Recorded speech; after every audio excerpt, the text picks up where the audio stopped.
Hello there, dear friends, and welcome once again to the Relaxed Fantasy Review. Today, we're talking about something that you guys actually requested. I put out a poll on my channel earlier this week, and I asked folks, hey, a brand new Unearthed Arcana came out of nowhere. D&D Wizards of the Coast decided to drop this on us, and it's for the Artificer. Now, Unearthed Arcana is something that I normally don't cover on this channel because it has the tendency to change once it's officially released. And going to the Player's Handbook in 2024 and finding the Artificer surprisingly absent was kind of a shock for a lot of people. We thought we'd have all 13 classes. But no, we had to wait. And now this Unearthed Arcana has come out and we're all very excited about it. And I was like, do I want to review it or do I want to wait until it becomes official content if and when that happens? And the poll was pretty clear. People wanted me to review it. So here I am reviewing it. In the event that it does change, I will very likely be replacing this video with a different one when that time comes. But as it stands, we're going to treat the Artificer like it's officially been released and talk about it as such. The Artificer is the quintessential enchanter, taking items and creating magic items and using their tools. They're very much a stereotype that could have been built into the wizard, perhaps, but just sits so wonderfully on their own. And yeah, we're going to talk about them and their entire class progression today. Before we get into the details, though, I'd like to let you know, Relax Fantasy Review has memberships. For just $1 a month, you can support me here on YouTube and get a couple benefits. First, you get a little badge next to your name in the comments, letting folks know that you're a supporter.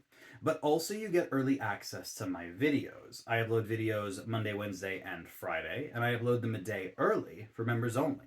If that interests you, you can click the join button. It's just down there next to the subscribe button. I'd love to see you in the comments with your member badges. And if it doesn't interest you, that's totally fine too. Just watching the video at all, liking, subscribing, all that stuff that costs nothing is a wonderful way to support me. So thank you for watching my content here on YouTube. So, Artificers, level 1. Let's start from the beginning. First of all, they have a D8 hit die. This is comparable to clerics or rogues or monks or other folks of that nature. Artificers aren't typically frontliners. You can build them to be that way, but they tend to be a little squishier than folks like fighters and paladins and the like. I say that this is decent, not incredible, 8 out of 10. They also have proficiency in Constitution and Intelligence saving throws. Constitution saves are one of the best things for casters to have, and yes, the Artificer does have magic. We'll get into that in a sec. So having proficiency makes them much better at concentrating. And then Intelligence makes sense. Once again, they're an intelligence-based caster, but intelligence saves are pretty rare, and although it's nice to have proficiency in them, it doesn't come up super often. I say 9 out of 10 and 7 out of 10, respectively. They do get a list of 8 skills that they can pick from for their skills, but they only get proficiency in 2 of them. They're not a skill monkey build. They have some intellectual-based stuff in there, Arcana and the like. Having a big list to pick from is nice, and I say 8 out of 10 for this. They are proficient in simple weapons only, at least naturally. And simple weapons, that's fine. I mean, you can grab a crossbow, you can grab daggers or clubs, or, you know, there's a few different things. Quarterstaff would be kind of cool. I actually like to imagine artificers with hammers because they're tool wielders. So, you know, but pick your favorite weapon. You know, some subclasses lean a little more heavily into very specific combat styles, but for the general all-purpose weapon, you know, you've got your options here, so I say 7 out of 10. As far as their armor proficiencies, they actually get proficiency in everything other than heavy armor. So light armor, medium armor, and shields. Seeing an Artificer in scale mail with a shield at level 1 is pretty common, so they do have decent defenses, better than most D8 folks. This is comparable to clerics, I suppose. So I'll give that 9 out of 10. And then, unlike most classes, they actually get several tool proficiencies right off the bat. They are automatically proficient in Thieves' Tools, which is nice. They are proficient in Tinker Tools, which is actually one of my favorite tool sets. And then any other tool of their choice. So you really get the pick of the litter for this one. And tools have been updated in the brand new Player's Handbook with lots of new features. Ability to create things is very clearly spelled out in the rules. I love this, and I give it 10 out of 10. Like I mentioned earlier, Artificers are spellcasters, and they get their magic right from level 1. They are half-casters.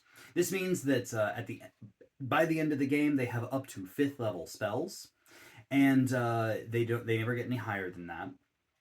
And it progresses a little slower, so you start off with 1st level spells, you get 2nd level spells at level 5, 3rd level spells at level 9, 4th level spells at level 13, and then finally 5th level spells at level 17. You do have a couple cantrips as an Artificer. You start with 2, you end up with 4. And you're an intelligence-based caster, the only one other than the Wizard, unless you count the Eldritch Knight or the Arcane Trickster. But yeah, you are a full intelligence-based style caster, like the Wizard, so they work well together. And what's interesting is that you're actually a prepared caster. When you long rest, you can change out which spells you know. You don't get that many on your list. I think at level 1 you start with 2 spells that you can prepare. It's in the table in the Artificer chart. And then by the end of the game you can have up to 15. This actually reminds me a lot of the old Sorcerers prepared spell casting, but they were full casters, Artificers are half casters. And since you can switch them when you long rest, it does give you quite a bit of versatility. I'd say being an intelligence-based half caster, I'm going to give them 8 out of 10 for their magic.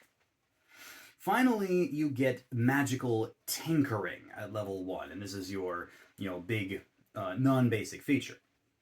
What it says is that you can use a magic action to create items within 5 feet of you that come from the Adventuring Gears list. They've got a big list of things, everything from ball bearings and caltrops to bedrolls and block and tackle. You've got buckets, you've got lanterns and oil, you can make nets or torches or crowbars, all those fun things that you really add to your kind of utility in the game. You can just create them out of thin air. Anytime you need, a specific tool to help with a specific kind of task or job, the Artificer can just reach in their bag and say, hang on a sec, got one, and there you go. You can do this intelligence modifier times per long rest. So, because you're an intelligence caster, that's going to be 3 to 5 times a day that you're going to be able to just pull out whatever you need. And that's nice. I don't think it's overpowered, but it definitely encourages you to learn what the items do. For example, you spill ball bearings on the floor, creatures have to make dex saves or they fall prone. You spill caltrops on the floor, and creatures have to make dex saves or they take damage and their speed is dropped. A crowbar can give you advantage on any strength check that, uses leverage. A pole, like a 10-foot pole, can be used to increase your jump, give you advantage on your athletics check to make high jumps or long jumps. Obviously, lanterns can light areas, so can torches. Oil can be used to douse areas and burn. You can use rope to tie up creatures. You can use a net to restrain creatures if you can toss it out. And yeah, there's just a lot you can do with adventuring gear. And being an Artificer really leans into knowing what your adventuring gear is capable of and being able to use it kind of in the moment. So I think magical tinkering is 9 out of 10. Strong for those who want to learn about it. We move on to level 2 and we reach what used to be Artificer infusions, but they've been replaced now with a skill called Replicate Magic Item. And the idea is simple. You learn blueprints that can create magical items. The blueprints that you learn are 4 at this level, and then after a long rest, you can create up to 2 of those items. And then these numbers continue to go up as you level, They almost mirror your proficiency bonus in the sense that, for example, you have 4 blueprints, you can create 2 of them at level 2. At level 5, your proficiency bonus goes up from 2 to 3. And then at level 6, the next level, the blueprints known goes up to 5, and the amount you can create goes up to 3. And this continues to happen throughout your career until you, at the end, you have a proficiency bonus of 6, you know 8 blueprints, and then you can create 6 items at level 18. The items you can create follow a series of improvements, and at level 2, you can make some basic stuff. Goggles of Night for night vision, the Bag of Holding, the classic thing that you can store all your goods in. Any common magic item that isn't consumable, like it isn't a potion, it isn't a scroll, and specifically it isn't cursed. Artificers can't make cursed items, weirdly enough. You can make them with this, and then if you try to make a third one, the next time you long rest, then the first one that you made from your previous list just disappears. I think that this is a solid power, and having the ability, you can create sending stones, you can create +1 shields, +1 weapons, +1 wands of the war mage. Really, these are magic items that normally wouldn't be bestowed upon a party until like the second tier of the game, until you're like level 5 or 6 or even higher, and the Artificer at level 2 can just make them, and that's pretty cool. If the items require attunement, the Artificer can immediately attune to them when they create them. If they choose not to do this, then they or whoever they hand the item to has to go through the normal attunement process, but that's not a huge deal. Overall, this is 10 out of 10. It is one of the best things the Artificer gets. It has been a little bit gutted compared to Infuse item, but I'm still pleased that all of the classics are here. Then comes level 3, and the ability called Right Tool for the Job. Now what this does is it enhances your magical tinkering. Instead of just being able to use an action to make adventuring gear, you can actually use an action to create a tool, an artisan tool of some kind. So smith's tools, weaver's tools, carpenter or woodcarver's tools, leatherworker's tools, mason's tools, take your pick. All of them, once again, have a very powerful use when it comes to crafting, when it comes to problem solving, utility purposes, and now you can just use an action to create them. The only reason that I'm not giving this a super high rank is because tools are not that expensive, and you know, if you have a bag of holding, which you probably do, you can just store them away, so it's not like you have to lug around a massive pile of tools. You can keep them in your bag. And yeah, it's nice if you're missing one to be able to make it with an action. And I suppose there's some story thematic moments, but I feel like if you want a set of tools, you'll probably just have it in your bag of holding, and you can pull it out without using magical tinkering. But I suppose if it's a minimalist campaign where you don't have access to all the tools you want, then yeah, this could come in handy. I'm going to give it 8 out of 10. Now, level 3 also gives you your subclass, but we're not going to talk about those today. And then level 6, you get the ability called Magic Item Tinker. Now, this is cool. First of all, your replicate magic item gets improved. You get a couple new items that you can specifically make, Boots of Elvenkind, the Cloak of Elvenkind, a couple other named ones. And it says you can create uncommon magic items that is a weapon, armor, or a wand. So, you know, defensive or offensive items such like that. Which is nice, and uncommon, you know, widens the scope of what you can make. The other thing that Magic Item Tinker does is that it allows you, as a bonus action, you can take one of the items that you've created with Replicate Magic Item and cause it to disintegrate, cause it to disappear. When you do this, you gain back a spell slot. A level 1 spell slot if it's a common item, or a level 2 spell slot if it's uncommon or rare. This basically means that your replicated items obviously they have their use, and I'm not trying to downsize how powerful magic items can be. But sometimes your magic item isn't going to be as useful as having one of your spell slots back. You know, if you have a very pivotal moment where the crux of everything relies on you being able to cast invisibility or something like that, then being able to grab one of your uncommon items and as a bonus action, just it disappears, you get your spell slot so you can cast your spell that's really necessary at the moment, and then you can just create that magic item again tomorrow. This is a useful way that kind of gives you a secondary purpose for your magic items, and I think it's nice.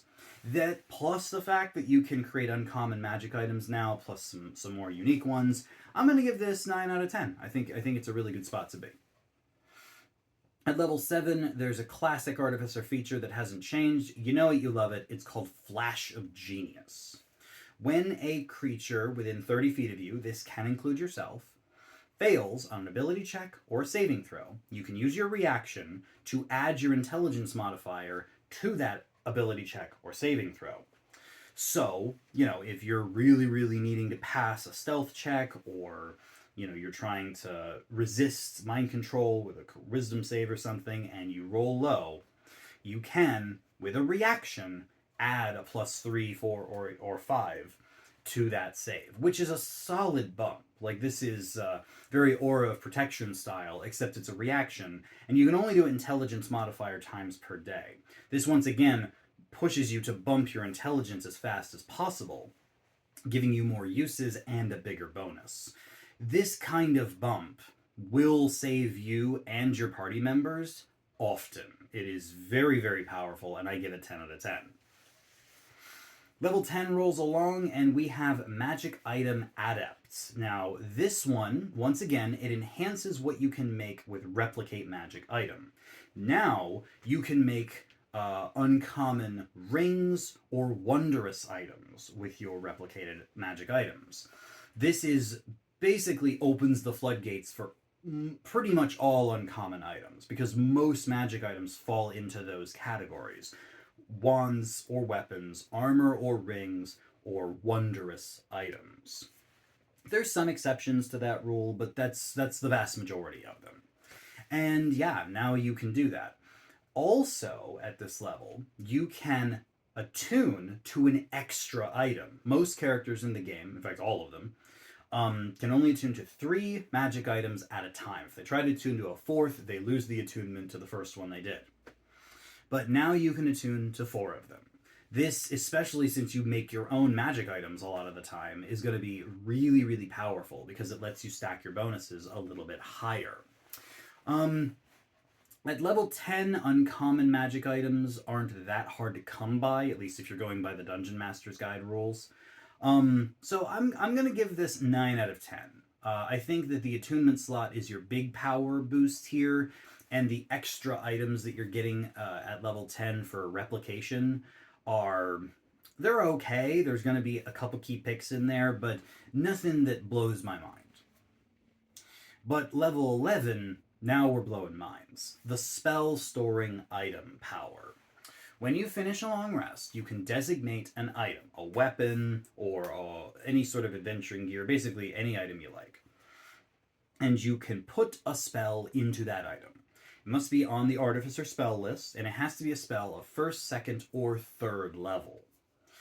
It then enchants the item with this spell. You don't have to cast the spell. You don't even have to have it prepared. You can just do this with the Artificer spell list. Then, any creature can use that item and, with an action, cast the spell that you have prepared in it. The spell has to have a casting time of an action, so no counter spells, unfortunately. But you can throw in here fireballs, or fly, or invisibility, or heat metal, any of those spells that take an action to cast and that are really, really powerful. Any creature can cast it when they hold this item. In doing so, they use your spellcasting stats, so your intelligence modifier, your save DC, etc., but they use their concentration to concentrate on it if it's a concentration spell. And what's really powerful is that this spell storing item can do this a number of times equal to twice your intelligence modifier. By level 11, you very well might have your intelligence at 20. This means that you, an Artificer that has like 2 or 3 3rd level spell slots, can touch a little dagger or whatever and put fireball in it. And now, instead of having 3 third level spell slots, you have 13 third level spell slots. And the only caveat is that 10 of them have to be used to cast fireball. Oh no. This is really, really strong. This item used to exist for first and second level spells, and it was powerful then. Now they've added third level spells to it. This is mind-blowingly strong. This is one of the things that I bet they nerf in the when they take this out of UA and they put it in an official book. I say that if you want to make this powerful but not broken, maybe make it half your intelligence modifier, round it up even. So an Artificer with a 20 intelligence, the item can cast it 3 times instead of 10. Maybe that would be better. But it's just wildly, wildly strong. And I know that there's an Artificer that can learn haste. I've heard people online talking about this. You could put haste in the spell storing item, and then just take a turn before you run into a room for combat. Just pass it around. Everybody casts haste on themselves. Everyone's concentrating on their own thing. And if you've got like a 4-person party, you can do this twice a day and then still have 2 castings of it left in the item. It's bananas powerful. And honestly, this is 10 out of 10, and this is when the Artificer starts to get cracked. This is when it's brokenly strong. Alright, level 14, we get Magic Item Savant. This is the last time that our Replicate Magic item gets improved.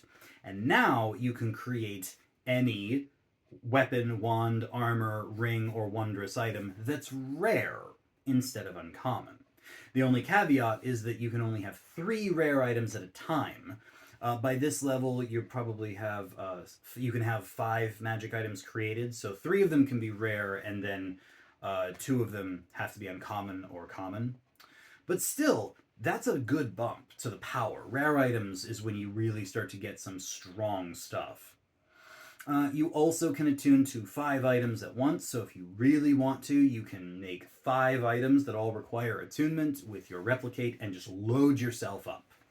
I recommend giving at least 1 or 2 to your friends, your party members, especially if they have some magic items that they could really use because the DM's been stingy or whatever. But yeah, now we've hit 10 out of 10 territory yet again.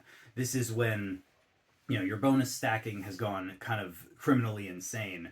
Because even if you give away your 2 uncommon items, you've got 3 rare magic items at the ready for yourself. And it's just, yeah, we're at 10 out of 10 territory. Level 18, Magic Item Master. What do you expect? You now gain a 6th attunement slot. And once again, by this point in the game, you've already got some very rare or legendary magic items from your campaign on top of what you can make for yourself, and you can make 6 items if you really want to and just give them all to yourself in campaigns where magic items are scarce. You are really going to be breaking the limits of what's possible here. So 10 out of 10 once again.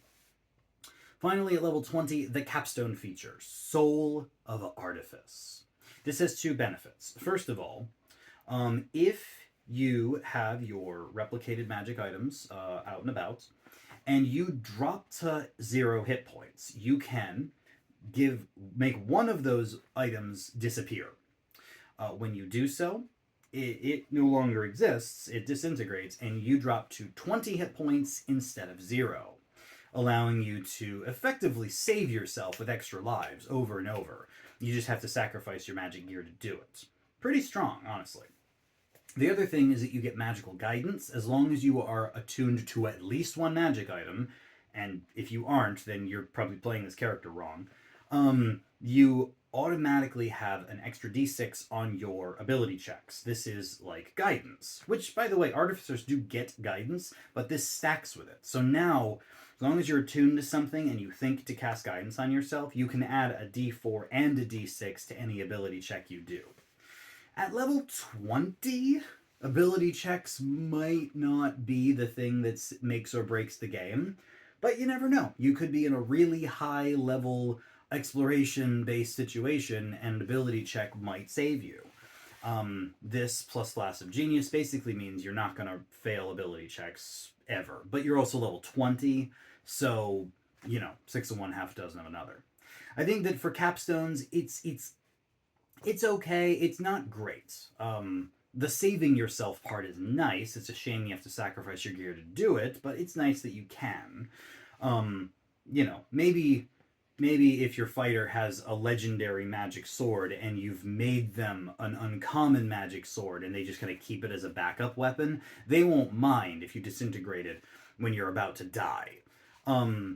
But yeah, so I think it's okay. I think that it's probably 9 out of 10. If this was like a 10th level feature, it would be busted strong. But it's a 20th level feature. So I'm going to give it 9 out of 10 for being okay, just not the best capstone I've ever seen. And yeah, that's the Artificer, the magic item wielder. I think that they are 9 out of 10 overall, matching with the rest of the classes in D&D quite nicely. Their subclasses add quite a bit to them, and I'll go over those in some future videos. But overall, the base Artificer works. Simple weapons that they've got, their cantrips for fighting. They're not going to have the most amount of magic, but their magic items really make up for it. They can get more spell slots in a pinch. They can save themselves from death. They can, flash their genius around and help themselves or others succeed saving throws. They're more like support and utility casters than much else.